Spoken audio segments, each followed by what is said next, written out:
Donald Trump won the presidency in a landslide. He got well over 300 electoral votes, and he won the popular vote by 5 million.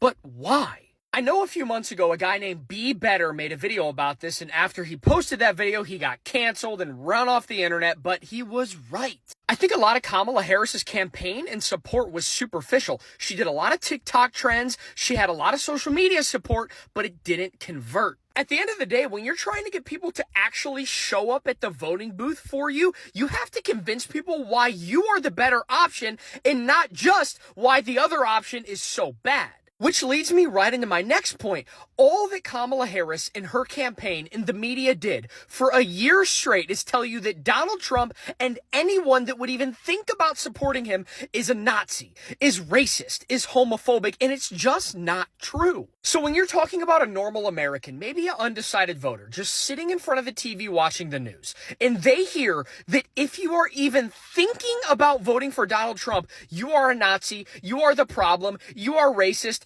it turns all of the undecided voters completely off because they're not racist. Don't get me wrong, I'm sure there are tons of people that are racist and homophobic that voted for Donald Trump, just like people who are racist and homophobic that voted for Kamala Harris, but that might be like a fraction of 1% of people. The vast majority of people are not that way, and they're voting for Donald Trump because they feel like he's the better option, and Kamala Harris did a terrible job of convincing people that she's the better option based on policy and based on beliefs. So when you're talking about why Kamala Harris lost so badly, it boils down to people were sick and tired of being called Nazi and racist and homophobic just for even thinking about voting for Donald Trump. Instead, what they should have done is lay out their plan and let people know why they are the better option instead of why Donald Trump was so bad. That's why Kamala Harris lost so badly.